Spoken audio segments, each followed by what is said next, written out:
빌레몬서 18절 19절 말씀 다 같이 한 목소리로 받들어 읽도록 하겠습니다.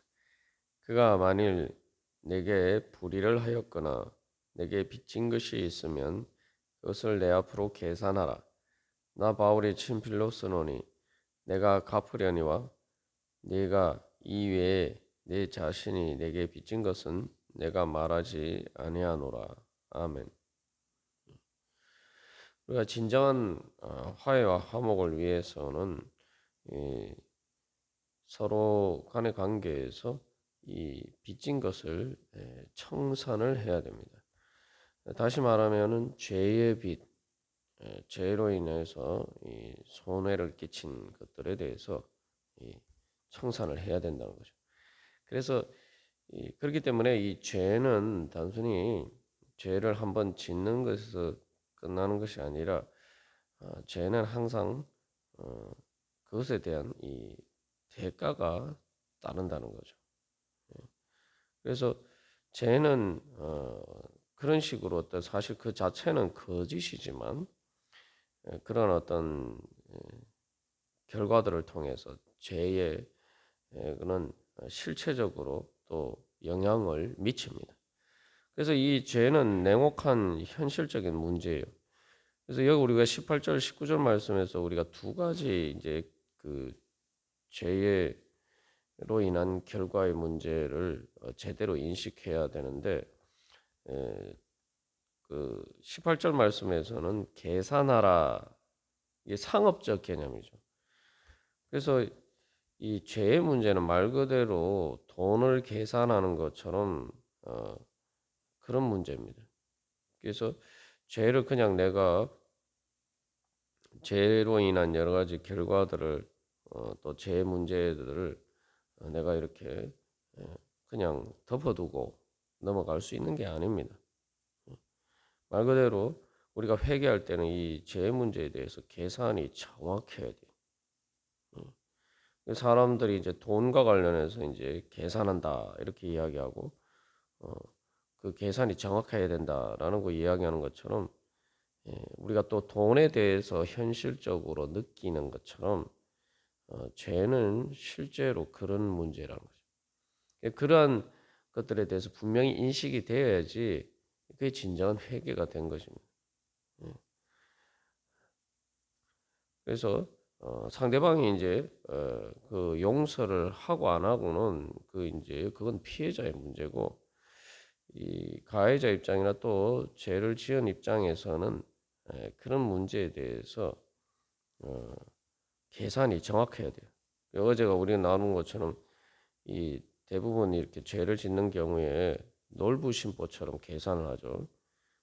상대방이 나 때문에 손해 본 것은 별로 이렇게 계산하지 않고 어, 자기가 어, 자기 마음에 들지 않거나 자기 마음대로 되지 않는 그런 불평과 불만 속에서 분노 속에서 자기가 사실은 손해 본 것도 없는데 손해 봤다 이런 식으로 이제 계산하잖아요. 난 말이죠. 그것부터 버려야 되는 거예요. 그걸 완전히 버려지고 정말 자기가 잘못한 것에 대해서 계산이 정확하게 돼요. 또 자기가 사실은 바랄 수 있는 것이 아닌데 자기 것이 아닌데 자기 것처럼 그런 시기와 질투를 통해서 자기가 손해 봤다고 생각하는 그런 것들이 아니라는 것을 철저하게 인정을 해야 됩니다.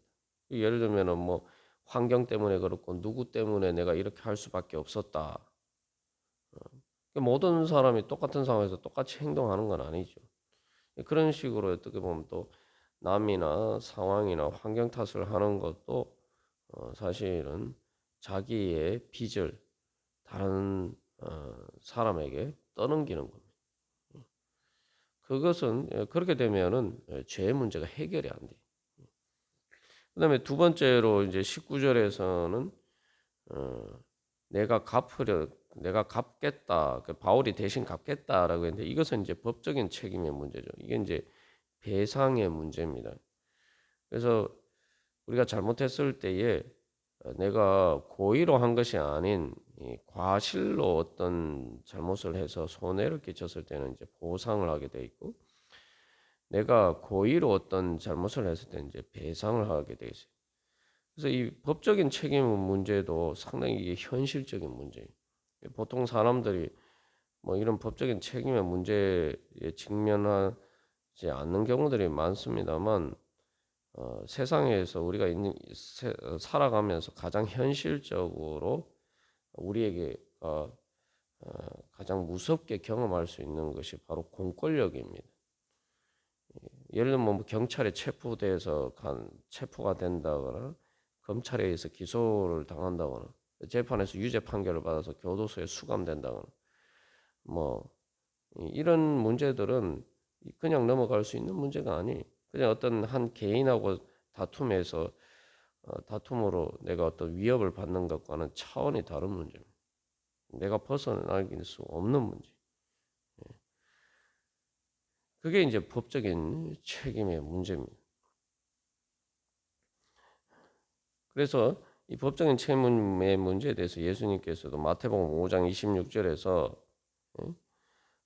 너를 25절 26절에서 너를 고발하는 자와 함께 길에 있을 때 급히 사와하라. 그죠? 그 고발하는 자가 너를 재판관에게 내어주고 재판관이 옥리에게 내어주고 옥에 가둘까 염려하라. 진실로 내게 이르노니 네가 한 푼이라도 남김없이 다 갚기 전에는 결코 거기서 나오지 못하리라. 그래서 한 푼이라도 남김없이 다 갚기 전에는 그 문제가 해결이 안 된다는 거예요.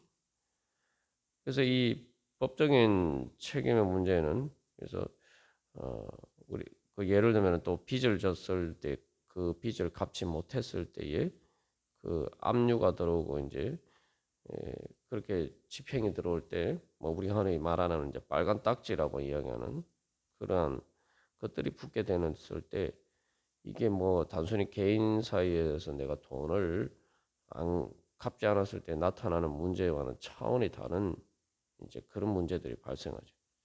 그게 현실이. 그래서 그러니까 우리가 그래서 이 죄의 문제 또 사람들 간의 관계에서 상처를 주고 또 그것을 통해서 내가 손해를 끼치거나 마음에 상처를 준 문제들은 이렇게 냉혹한 어떤 현실적인 문제입니다.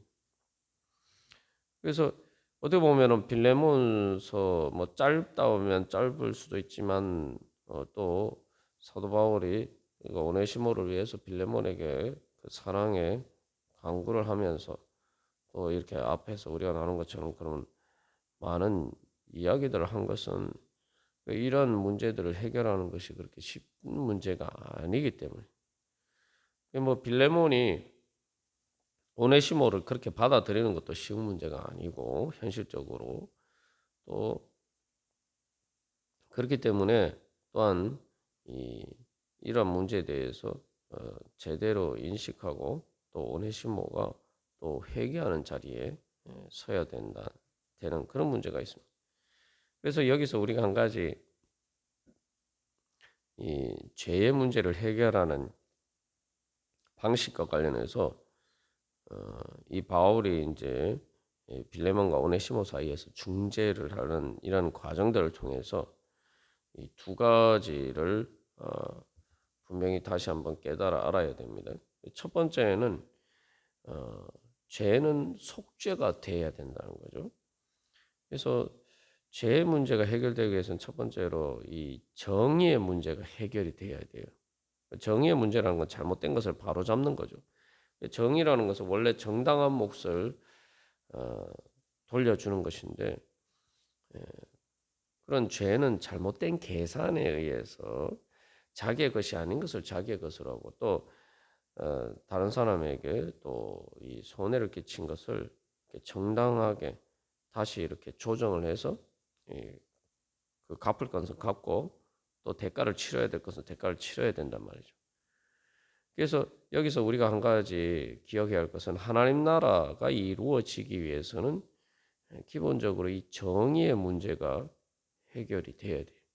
정의롭지 않은 흔히 말하는 뭐 불공정하고 불공평하면은 하나님의 나라가 이루어질 수가 없습니다. 그러한 것들이 없이 그냥 이루어지는 평화라는 것은 실질적으로는 거짓된 평화죠. 다시 말하면은 피해자가 용서하지도 않았는데 피해자에게 너가 용서해라고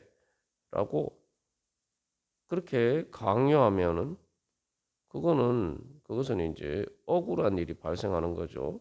예. 그러면은 거기에서는 진정한 화해가 이루어질 수가 없습니다. 예. 그래서 이 정의의 문제가 해결되기 위해서는 철저한 배상과 보상이 이루어져야 됩니다. 그래서 그 피해자가 입은 손해가 의 문제가 해결이 되어야 돼요. 그런 문제 해결되지 않고 그냥 뭐 용서해라 이렇게 이제 피해자에게 이야기하면 그때부터는 그것은 더 이상 정의가 아니고 오히려 흔히 말하는 2차 가해가 되는 것이죠. 예. 그래서 이 하나님 나라의 행복이 이루어지기 위해서는 그 하나님 나라의 평강이 이루어지기 위해서는 기본적으로 이 정의가 전제가 되어야 돼요. 예. 그래서 이 빌레몬과 오네시모 사이의 관계에서도 사도 바울이 그냥 사랑으로 간구하면서 내가 뭐 오네시모를 이 종처럼 대하지 말고 사랑받는 형제로 받아주고 뭐 이런 이야기를 하는 것에서 그치지 않고 사도 바울은 먼저 이 오네시모를 돌려보내죠. 오네시모가 돌려보내는 것은 오네시모가 자기의 그러한 신분에 대한 처분을 완전히 이제 빌레몬에게 맡기는 거예요. 어쨌든 그 도망갔던 것을 다시 원상 회복하는 것과 같은 일이죠. 뿐만 아니라 그동안 어, 있었던 손해에 대해서 이제 바울이 그런 식으로 이제 자기가 처리를 해주겠다.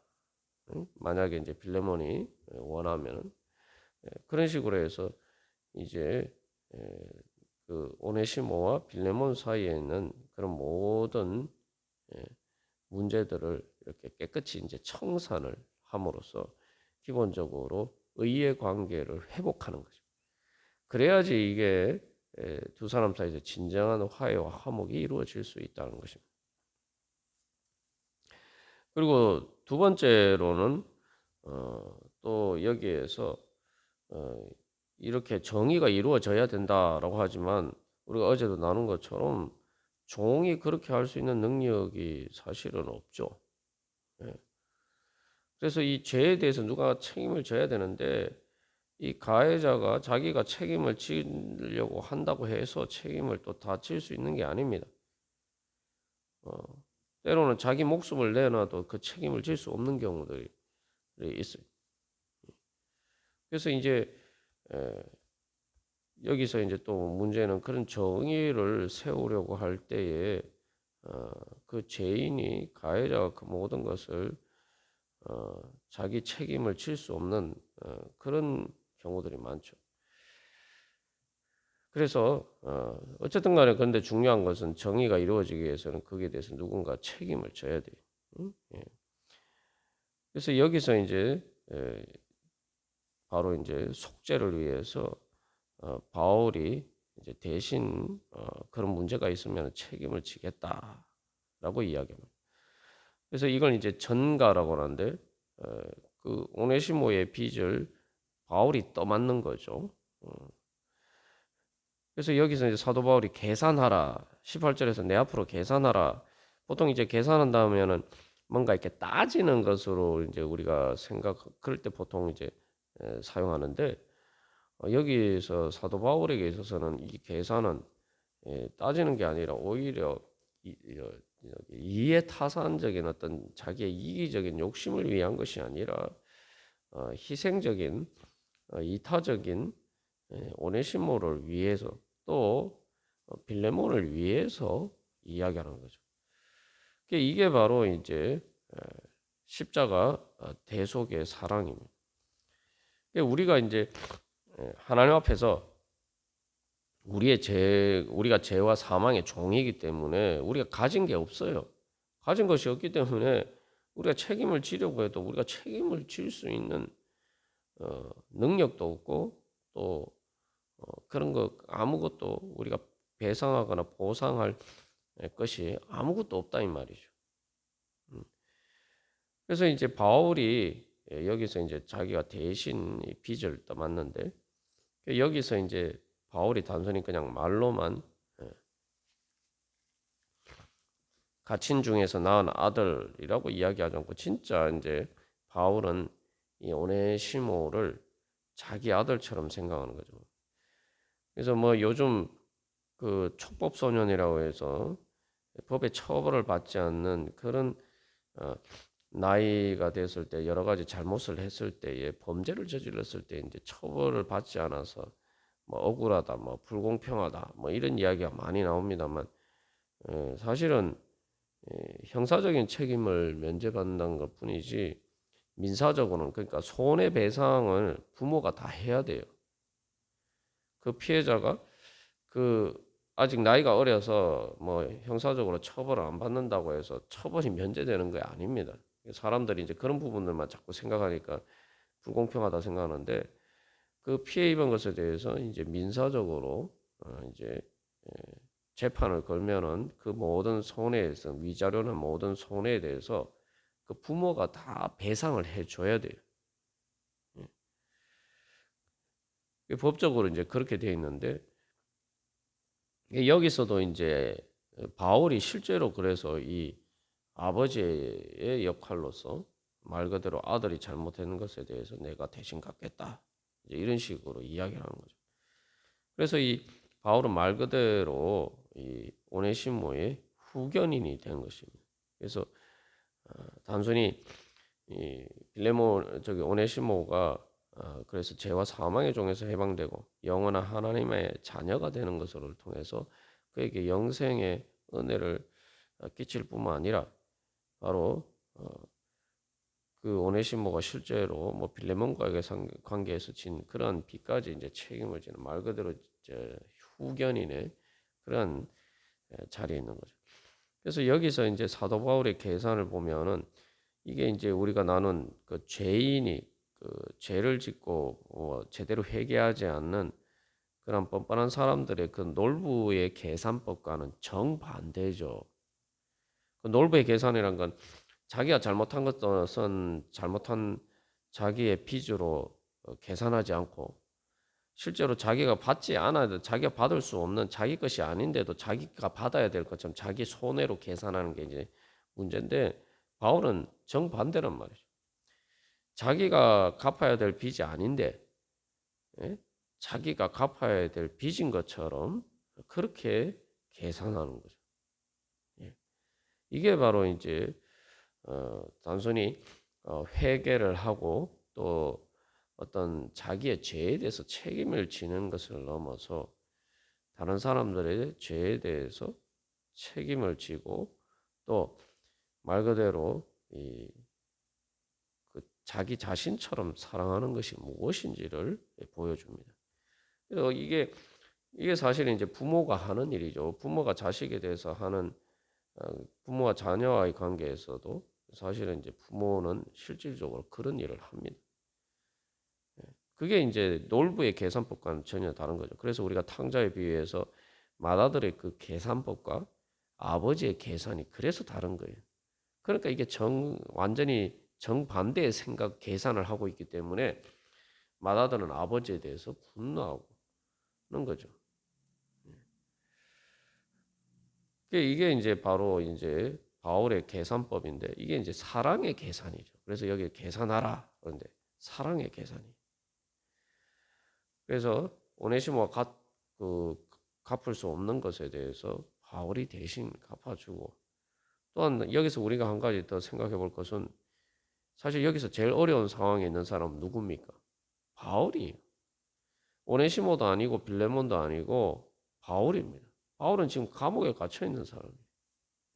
어떻게 보면은 인간적으로 보면은 제일 지금 억울하다라고 생각할 수 있는 사람. 제일 억울하게 손해를 받았다, 상처를 받았다 이렇게 생각할 수 있는 처지에 있는데 가장 어려운 상황에 있는 바울이 오히려 빌레몬과 오네시모를 위해서 오히려 자기가 그 손해를 감수하겠다라고 나서는 것입니다. 이게 바로 사랑이고 바울이 이렇게 할 수 있는 근거는 바로 하나님께서 그에게 주신 은혜가 있기 때문이죠. 예. 그러니까 우리가 예수님의 은혜를 받으면 우리의 계산법이 바울처럼 이렇게 바뀌는 거예요. 놀부심법 같은 계산법에서 그냥 그 다음에 회개하고 자기의 책임을 지고는 사람으로 바뀌고 거기서 한 걸음 더 나가서 다른 사람의 책임도 내가 질 수 있는 그러한 이제 하나님의 사람으로 변화가 되는 거죠. 그래서 오네시모와 필레몬도 바울이 어떻게 하면 이런 모범을 통해서 바로 그러한 자리 가운데로 부르고 있습니다. 그래서 이 바울 같은 그런 계산법으로 계산하게 되면은 결국은 오네시모와 필레몬 사이의 모든 문제는 자연스럽게 해결이 되겠죠. 그래서 그리고 이 모든 이렇게 할 수 있는 것은 바로 우리가 예수님에게 그런 은혜를 받았기 때문에. 그래서 우리가 이런 계산법으로 살아가게 되면 이렇게 계산이 되면은 마음이 편해집니다. 마다들은 항상 그렇게 해서 뭐 자기가 사실은 큰 손해를 본 게 없는데 실제로 손해를 본 게 없는데도 늘 마음의 불평과 불만과 분노 속에서 살아가요. 그러나 바울처럼 계산하면 늘 사랑의 빚진 자로서 그 사랑의 계산에 따라 살아가게 되면 늘 마음이 내가 그 손해봤다는 박탈감과 피해의식에서 벗어나서 또 열등감과 시기 질투와 분노와 불평과 불만에서 벗어나서 늘 감사하면서 내가 어떻게 하면 하나님께서 나에게 주신 이 은혜를 갚으면서 살아갈 수 있을까? 그래서 감사하고 마음으로 그래서 기뻐하면서 살아갈 수 있는 그러한 은혜의 자리에 설 수가 있습니다. 그게 하나님께서 예수님을 통해서 우리의 죄의 책임을 져주신 그런 구속의 은혜죠. 우리가 오늘도 다시 한번 기도하면서 나갈 때 바로 그 주님의 은혜 앞에 서고 또 그 은혜로 충만하게 되고 그래서 그 은혜로 오늘도 그런 사랑의 계산에 따라서 살아가는 행복한 삶이 되기를 간절히 소망합니다. 다 같이 기도드리시겠습니다.